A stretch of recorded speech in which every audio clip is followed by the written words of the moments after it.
for freelancers, for self-employed, for people who have variable income, you need to be able to plan your finances through the year.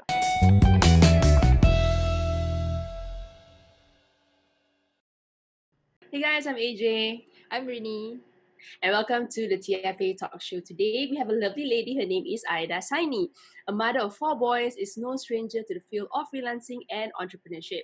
A gifted entrepreneur and fitness enthusiast, certified sports nutritionist, co-founder for fitsg.org, and now the founder of Mom Savers Network. She is a financial strategist with a strong mission to empower women and equipping them to be knowledgeable in earning, saving, and investing money. Welcome, Aida. Hi, thank you ladies for having me.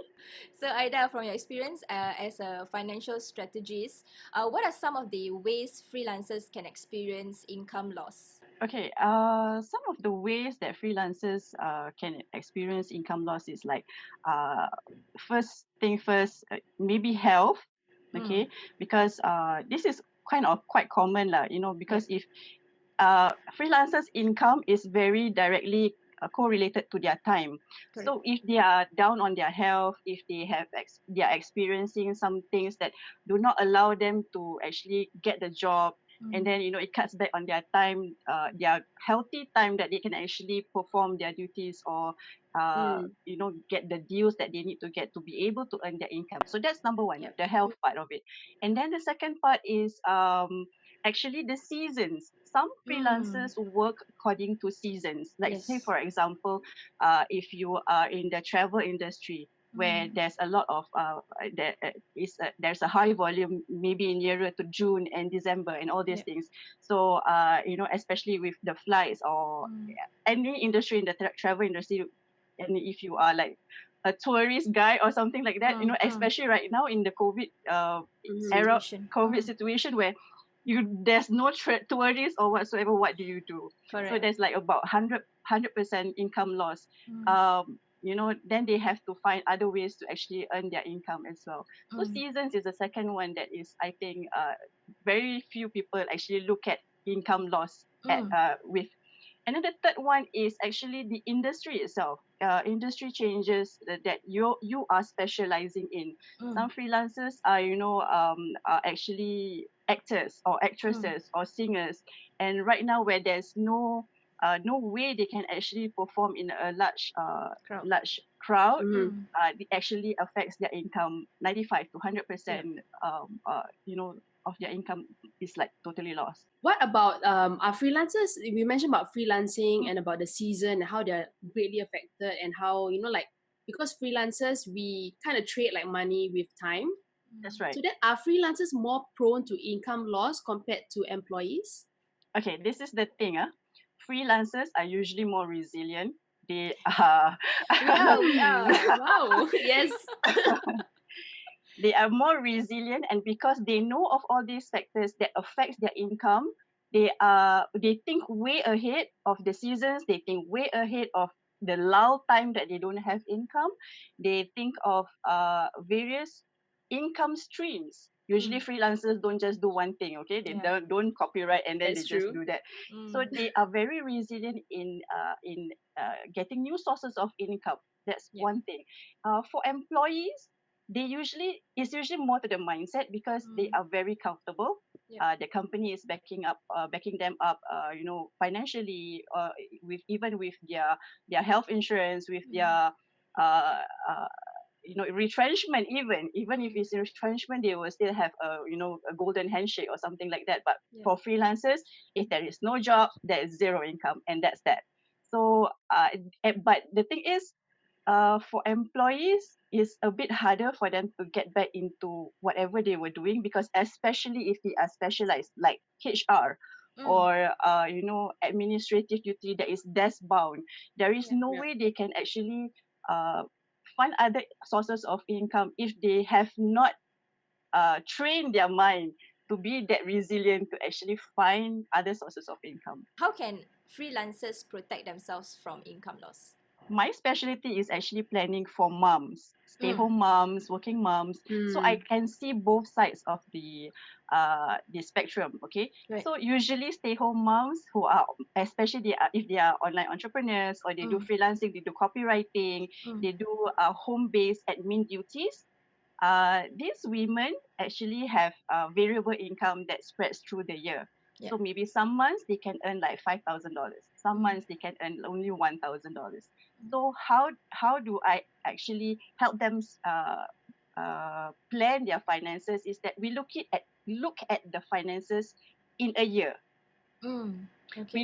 We do everything annually. We don't plan month by month. Like, Monthly. yeah, like I'm planning April for May, like most employees do. You know, Yep. they live their life paycheck by paycheck. But for Mm. us, for freelancers, for self-employed, for people who have variable income, you need to be able to plan your finances through the year.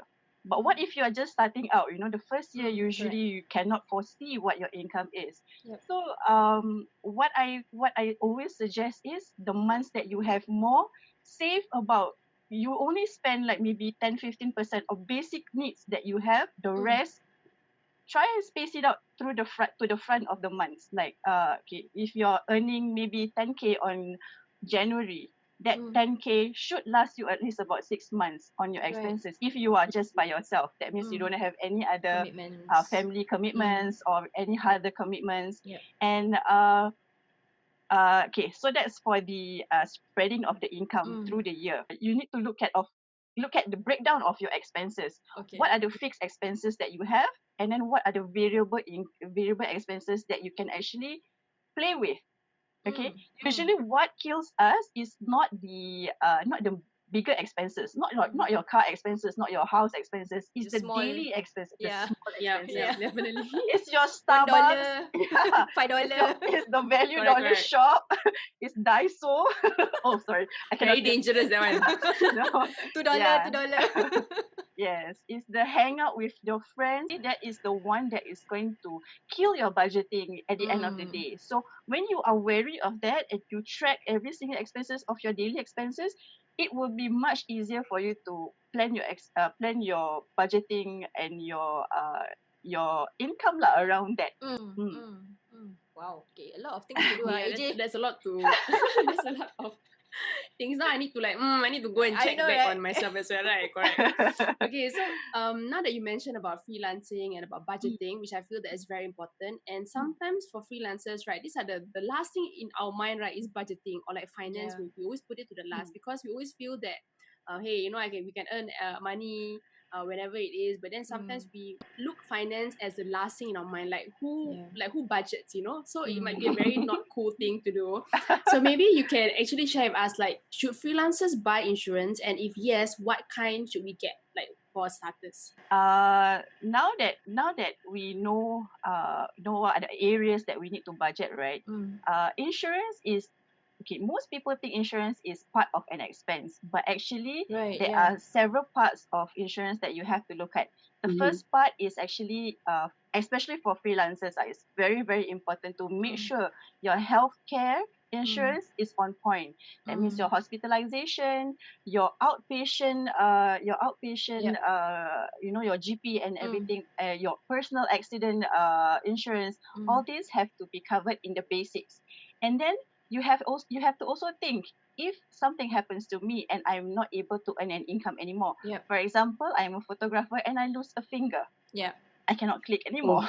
So what do I do? So at least for the recovery part of the, that recovery part, I need to be able to get a steady stream of income. Right. And preferably, if you have already looked into your insurance plan and you have this, you will be able to maybe, whatever plans that you actually sign up for, maybe $1,000, $2,000 for you to tide over that period of disability. Sometimes it's just temporary, because for freelancers, there is a period sometimes, you don't know what will happen, especially if you are climbing the scaffolding to fix the lights for an event or something like that. Things like that can happen. So if you are not covered for the health insurance part of it, that is going to take out a lot of your savings, money that you have in your banks. Secondly, we have to look into our retirement as well. What do we do when we want to retirement? And then, Mm-hmm. we have to also think short term and long term. Mm. If short term, we need some money, like maybe in 5 years, Mm. after the business and is doing well, you have already started saving. You actually sign up for a plan that actually saves up for you and do a little bit of investing for you, which make your money work harder for you. Mm. And then in 5 years you need the money. Mm. Did you actually have a plan for you to Mm. be able to withdraw some of this money to actually tide you over this lull period of time? Mm. Because Mm-hmm. during this pandemic, yeah, government gives support and whatever not, but what if your expenses is way above what the Yeah. support is? Do Yeah. you have additional sources of savings or investments that you can actually pull out and then help Mm. you tide over? So the retirement part of it is, it can be a small amount that Mm. you are comfortable with, but you have to plan the timeline. If you are young, you are lucky, but if you are my age, you have to work a little bit harder. Maybe say 50%, 60% of your income, Mm-hmm. like right up front, and then uh, put out how long do you want to retire. Most Right. freelancers don't want to work forever either, Yeah. like Mm. normal Yep, correct. employees, but Mm. we don't have the luxury of the 36% in the CPF Yeah. that's being put in from our salary. Mm. So you have to put that 36% in your own investment plans or your savings plans, that actually will work out for you in the timeline that you want. So if you Right. want to Mm-hmm. retire in 10 years, don't do 36%, do 60%.